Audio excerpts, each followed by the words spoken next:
Tomas Soucek's phantom handball is the thing that will dominate the headlines today. Going through all of the major websites, all of the major news sources, that's the thing people are talking about from the Chelsea game. And fair enough, that makes sense. In a weekend where VAR has been mired in controversy again, where there's many things being spoken about, apparently people are forgetting to draw lines in offsides and all sorts of nonsense, it makes sense that from a narrative point of view, Tomas Soucek making a great save, as Graham Potter said, is the thing that most places lead with. However, from a West Ham perspective, I think there are a million more interesting things to talk about, a million more things that deserve dissection, because we're going through a period now which could potentially make or break our season, which could potentially save us from relegation or doom us to Championship football. And getting into the nitty gritty of how Tomas Soucek was falling over and whether his hand should have been where it was and everything else is much of a muchness from a West Ham perspective, and frankly, from a footballing perspective as well. Just like at Stamford Bridge, when decisions went against us, a decision went against Chelsea here. That's life. It's the way it happens, you know? People make decisions.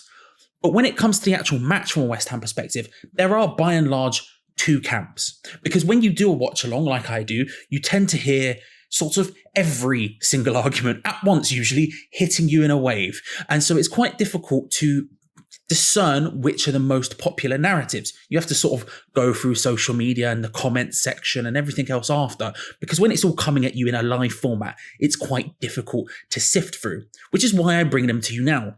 I am interested to know whether your take is one of these two camps. And hey, maybe there's a third option. Let me know that as well.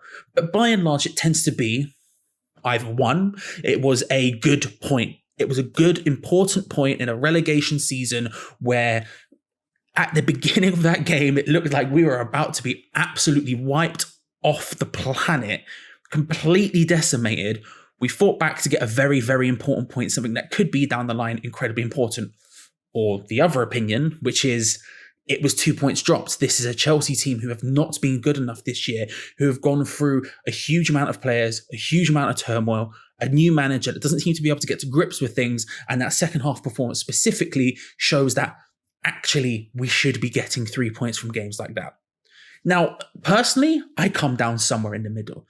I understand 100% why, football is the way it is and fans are the way we are and we have to make one choice or the other. But for me, I think the truth is somewhere in the middle. I mean, let's start with the bad side, because I think I probably come down slightly more positively than some other people I've spoken to. And, let's be real, West Ham started with the bad side. That defending at the beginning of the game was god-awful. Let's not move past it. Again, Tomas Soucek handballed the ball. Great.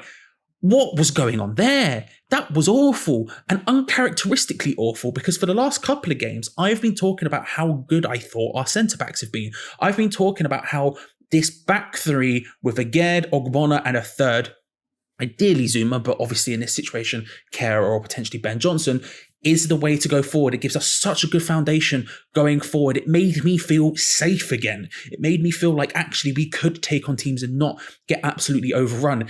And yet, my God, did they overrun us? I think if there is a big thing Chelsea should be taking away from this, rather than Tomas Soucek doing a handball, it should be that actually that opening, whatever it was, 25 minutes, half an hour, however long it was, were brilliant from Chelsea's standpoint.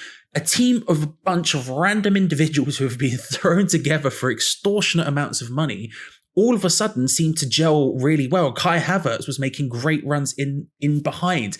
Joao Felix and Enzo Fernandez looked brilliant. I mean, Joao Felix, from an attacking standpoint, looked unbelievable on the ball. He looked like he'd fit into the Premier League, like he'd been here his entire career. And Enzo Fernandez, equally, when he was on the ball, was brilliant in distribution. That pass for Joao Felix's goal, the one that actually counted, was absolutely brilliant. And that's odd for us. Not the opposition being brilliant, but them being able to play through that centre of the pitch so easily. Because we all know the tactics, right? We pack out that centre of the pitch. We have the three centre-backs. We have the wing-backs coming in with the defenders come back, the midfielders come back. It all gets a bit compact in the centre. We want to force them out to the wings and go, come on, try and lob some crosses in at us. We have a lot of big men. We'll header it away. They just walked through the middle of us. And Aguerd, who, by the way, I'm still at the stage where I will not hear anything wrong about him. He's a beautiful man and is an incredible footballer. The first Joao Felix goal, the one that ends up gets disallowed, what happened to him there? It just sort of rolled past him. And I was in shock and disbelief. And I think we all were. Having said that, the fact that we managed to fight back from that, I think, is a huge plus point.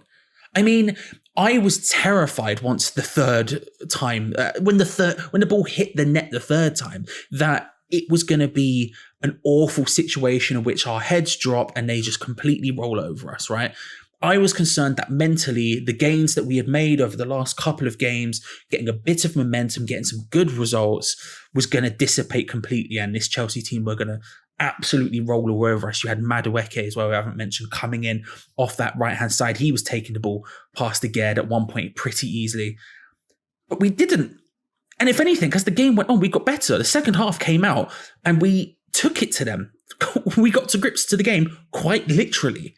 Ogbonna was manhandling Kai Havertz.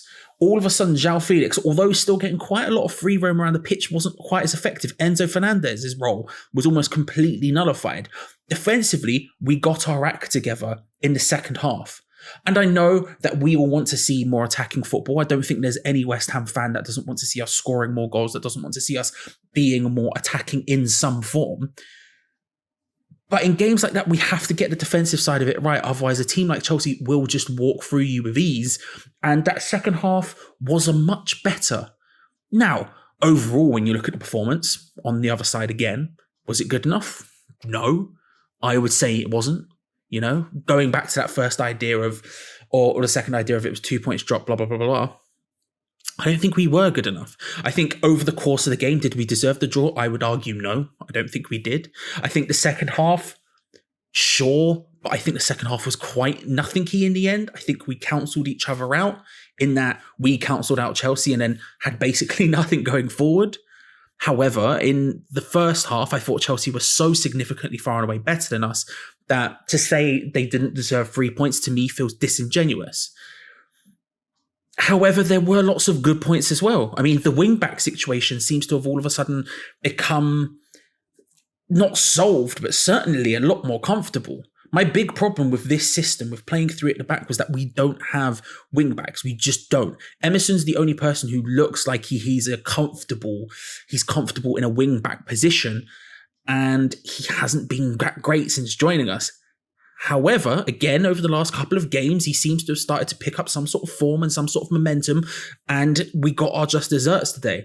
A wing-back goal. One side, Coufal runs down the wing, whips in a cross, Jared Bowen nods it on. I don't know whether purposely, I don't know. I want to rewatch it before I say anything. I haven't rewatched it again today, so I'll leave that judgment aside. And then Emerson gets in the right position. That's the sort of thing your wing-backs have to do. If you are playing a three at the back system, they need to obviously contribute to attacking play down the wing, down the wide areas for obvious reasons. They are the width that exists, but also you have to find them getting in those attacking positions. Think about someone like Ben Chilwell, for example. He obviously played against us, but one of the things I love about Ben Chilwell is my man just gets goals. He just does. He gets an ungodly amount of goals at times. He just roams forward and just baps it into the net like it's nothing. Like there's nothing to be. It's just like it's natural to him. That's obviously at a high level, but in reality, that's what you want your wingbacks to do, to get in that exact sort of position that Emerson got in. And I think it's a really good thing that Coufal put the ball into him and Emerson got the goal. I think all of a sudden, again, we're looking at two people who seem to be in decent form now. Coufal had a really, really good game, I thought both of them were really good. But the one thing that Coufal had over Emerson, in my opinion, was Coufal was not going to let that game die. He went out and he decided that every single one of Chelsea's attacking players had insulted him at some point during his life, because he was cruising for a red card. He was desperate for it. I was talking on the watch along at half time with the live chat, and I said, if I was a betting man, I would put all of my money right now on Coufal to get a yellow card, because it is so obviously coming. He just kept going at people, and long may that continue, by the way. Love a bit of that. From a fan perspective, there is nothing I love more than just reckless physical battles, and Jesus Christ was he in about 8 of them in that game. And that's something that Emerson didn't really do. But Coufal battled for it, and then Emerson has that ability, that place of mind, that natural wing-back positioning, to some extent, to get into those positions to finish it off at the other end. So like I say, it's a game from a West Ham perspective where there are lots of different elements. Because even then, after all of these different things we've spoken about, after all of the different tactical elements and individual performances, there's 2 incredibly bad injuries for us. Paqueta going down with his collarbone shoulder thing. I don't know what, at last looking up anyway, I don't know if they have officially announced yet whether or not we know what it is. Maybe they have by the time you see this. And then, of course, Aguerd going down with what seemed to be a groin injury. That's really bad for obvious reasons. That's our record signing who seems to have finally found a position in the team that he can make his. He's starting to pick up good performances. He's starting to get that praise from David Moyes, who seems to finally understand that he's not Jesse Lingard Mark II. And Aguerd, who's been unbelievably good for us.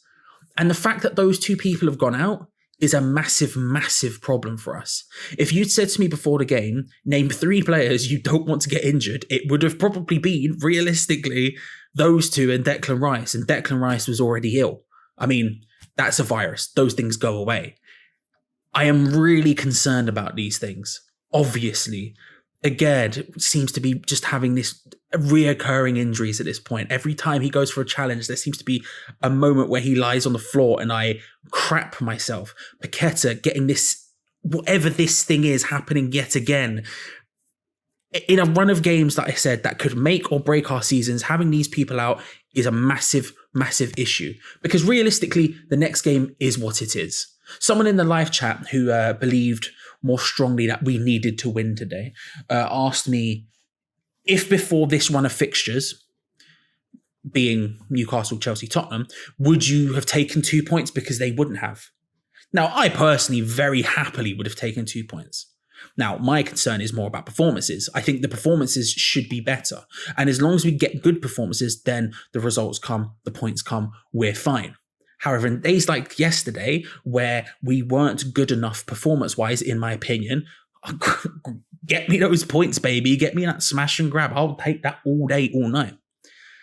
But when you look at those situations where it is so important, and we are all looking at the next game, but more importantly, the Nottingham Forest game after that, having potentially our best centre-back, well, both of them, I guess, if you include Kurt Zouma, and our record signing, who is finally starting to find form, out alongside Skamaka, alongside Areola, although he's not really playing that much.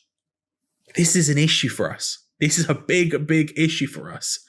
So even once you break down the performance and you just look at things that could affect us going forward and not just at yesterday's game, there's all of these up and down elements. And so I come to you and ask you what side of the fence you're on.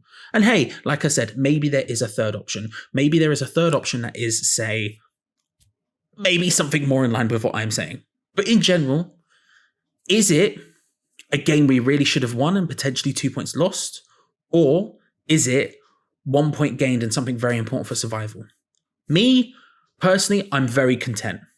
I'm not super happy with the performance. I'm happy with the point. And going forward, I think it continues to be a building block where we can go off on, where I can take enough positives from it without having to sort of sugarcoat them and go, okay, good, right, okay, there's definitely some positives to take for this going forward. But those injuries, the performance in the first half, there's these niggling bits at the back of my mind that stop me from being truly, completely happy with it. Let me know where you are at in the comments section below. Make sure while you're down there to subscribe.